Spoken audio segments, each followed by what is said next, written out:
o se derogaba el mismo, cosa que fue votado por mayoría también allí en el Senado. Vamos a hablar ahora sí con el senador Mariano Recalde, que estuvo ayer presente y que tuvo una exposición, por supuesto, acorde a su pensamiento ayer en la Cámara de Senadores respecto a estas dos leyes que se sancionaron ayer a partir de la votación del Senado. Buenas tardes, Mariano, acá Martín Massad y el resto del equipo. ¿Cómo te va?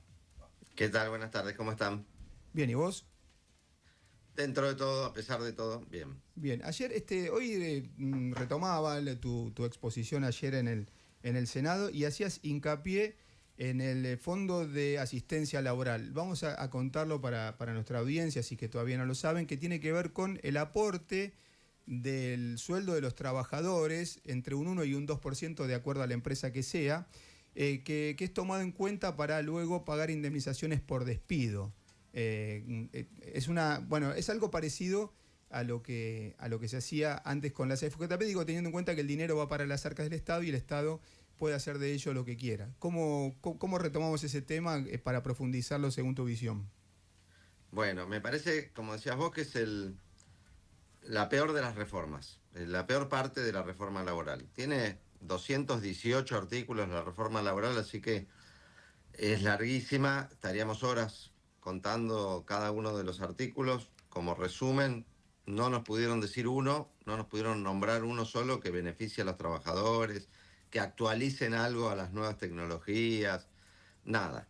Pero el FAL es un fondo de asistencia laboral que se crea con la plata, como vos decías, con la plata que los empresarios, con el sueldo indirecto de los trabajadores, aportaban al ANSES. Es de lo que aporta el ANSES se desvía un 1% de las grandes empresas o un 2,5% de las pequeñas a estas empresas privadas que van a empezar a funcionar, autorizadas por la Comisión Nacional de Valores, y que van a administrar esta plata que hoy va al ANSES para pagar jubilaciones, asignación universal por hijo, etc. O sea, se desvían, se calcula, 2.500 millones de dólares por año que iban al Estado, que iban a las jubilaciones, a unas empresas privadas que la van a administrar. Van a cobrar comisiones, son empresas con fines de lucro, por supuesto, y de esa plata que vayan timbeando, van a ir subsidiando los despidos de las empresas.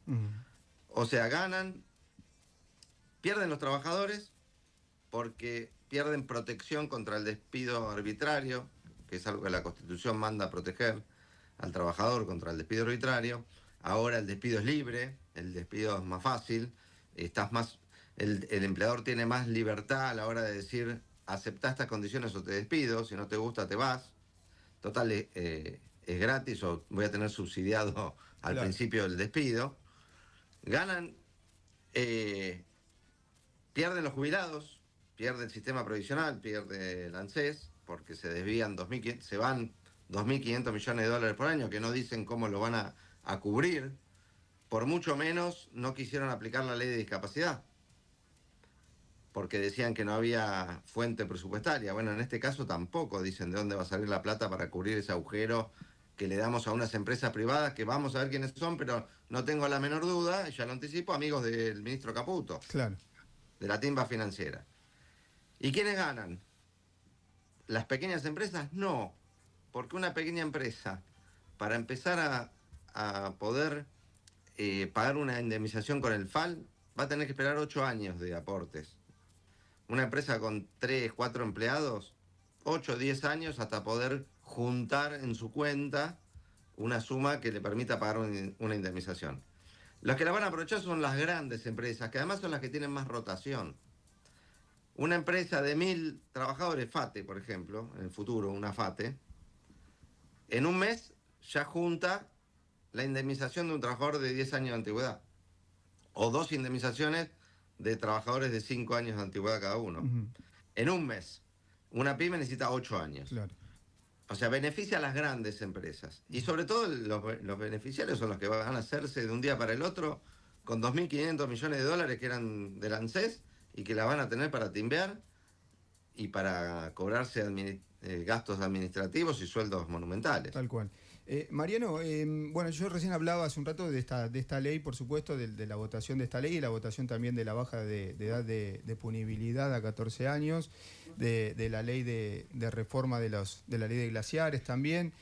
Bueno, hubo dentro del bloque que integrás vos algunas salidas que provocaron que en definitiva también acompañaran al gobierno en estas votaciones para que salga triunfante. Y además hubo también un manejo que permitió que la senadora Carolina Moisés sea la segunda en orden de jerarquía dentro del Senado, ¿no? Que es una senadora que pertenece al peronismo, sin embargo, como que está virando hacia la Libertad Avanza. ¿Cómo analizás esto, este desprendimiento de tu bloque, del bloque al cual perteneces, y de esta transformación ya del Senado en una ola libertaria también? La verdad que es lamentable que senadores que entraron por el peronismo y representan el peronismo terminen votando diferente o junto con el gobierno, diferente del peronismo y junto con el gobierno. En el caso de la reforma laboral, los 28 senadores, incluso los 3 que se abrieron un bloque propio, votamos lo mismo, en contra. Pero en la Cámara de Diputados pasó algo distinto. Hubo ahí un desprendimiento que permitió el quórum y después que se apruebe la ley. Por ahora veremos cómo más allá de la distribución de los cargos y esa cosa que se hizo en la sesión preparatoria, dejar afuera al bloque más grande de todos los bloques de la distribución de cargos, que es algo que nunca se hizo, nunca se vio, y premiar a esa senadora que terminó como vicepresidenta. Más allá de eso, que está mal, ahora queremos ver cómo se desempeñan en las votaciones de los temas que interesan a la gente, ¿no?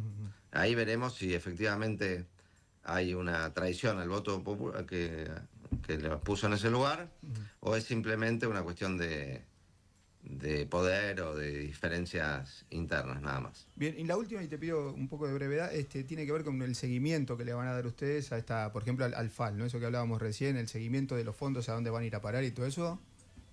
Ayer yo propuse, o anuncié que vamos a presentar un proyecto de ley para crear una comisión bicameral que haga el seguimiento de las administradoras, para tener un control preciso de en qué gastan y a qué destinan cada uno de los pesos que se desvían de la ANSES a esas administradoras. Esperemos que lo aprueben y que podamos controlar. Si es que estas administradoras finalmente se constituyen, porque también sabemos que se va a judicializar y que es probable que la justicia declare inconstitucional la creación de ese fondo. Bien. Bueno, Mariano, estamos con poco tiempo, así que te agradecemos mucho la comunicación. La verdad que fue realmente interesante poder hablar con vos de primera mano, teniendo en cuenta que, bueno, ahora empiezan las sesiones ordinarias y va a haber que trabajar bastante.